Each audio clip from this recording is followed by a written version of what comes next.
Hello, within this tutorial we're going to show you how to create 3D molecules. We're going to require Blender and also Adobe Aero. With Blender we're also going to require the add-on Import Export Web 3D X3D VRML2 format. First we're going to find our molecule. For this we can use ChemSpider. If we're going to look at caffeine,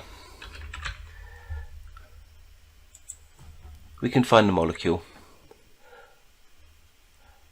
and within ChemSpider we want to display it as 3D. This will display it as a JavaScript molecule. We can right hand click and we can go with the file and we can go to export, and what we want to do is we want to go down to here and export it as X3D.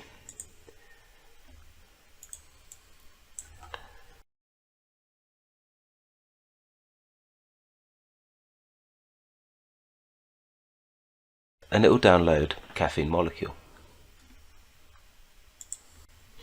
Once we've got this molecule, we can now open up Blender. Normally within Blender we'll be greeted by the default cube.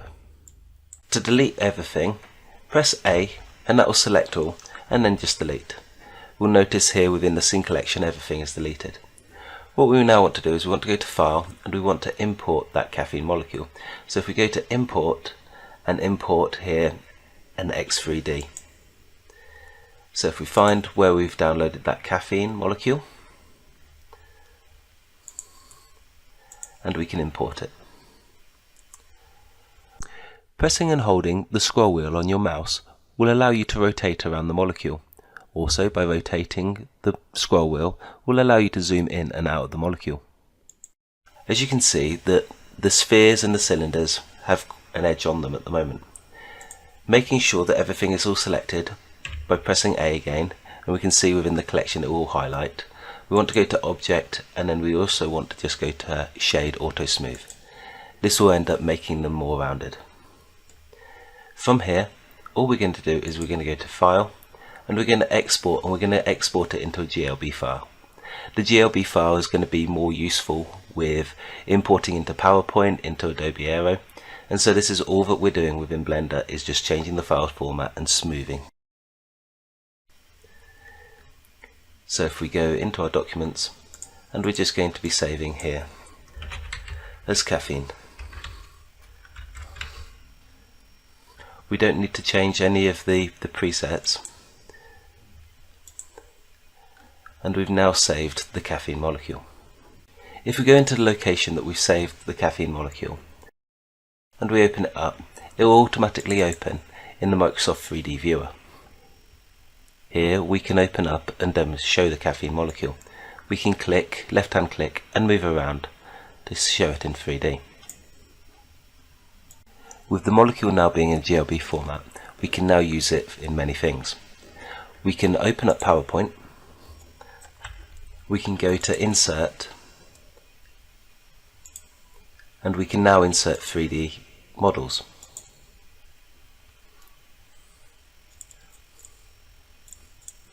This will now display the 3D molecule. We can end up adding the animations. So we want it to turntable. So now on a click it will start to spin. So if we view the slideshow,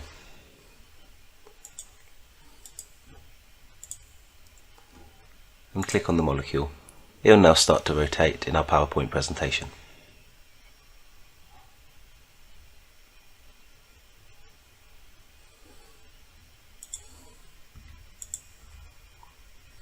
We can also now open up Adobe Aero, and we can start to create a new project. Adobe Aero will allow us to create QR codes. When scanned, they'll be able to augment reality and place the molecule in our surroundings. We're going to go up to File, and we're going to import the 3D object. This will import the molecule.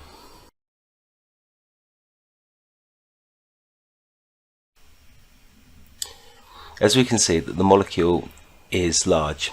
If we look over here, it's 774 centimeters in size. What we can end up doing is we can just change here for the scaling. So if we only wanted it to be 10 centimeters, then we can scale it down. And as you can see that we can't see where it is. So this is where we need to look at the positioning. So the X, the Y and the Z values. And therefore this will now bring it in. We've anchored it onto a flat surface, so this could be a table. We've got different icons here on the side, on the left hand side, to move, to rotate around, to scale, to orbit, to pan, and also to dolly in and out. From this creation with our caffeine molecule, we can also include behaviours. What we can do is that we can end up making sure that the caffeine is selected, and we can add a trigger. And so that could be initially when somebody has scanned the QR code to make this available, on a start, on a tap, on a proxy entry and exit. If we look at a tap action, and so for the caffeine molecule on the tap, what we're going to be doing is we're going to be looking at spinning. And on the here it opens up a new tab which will give us some options. So we're going to be spinning it on the y-axis, and we're going to be looking for that to be for a period of 8 seconds. So we can set it to be linear. We also want the play count to be infinite. And once this has been created, now we can end up sharing this as a QR code. So by clicking on the share in the top right hand corner and clicking link, this will now create a QR code where we can now use this molecule and people can scan a QR code which will now display the molecule in their surroundings.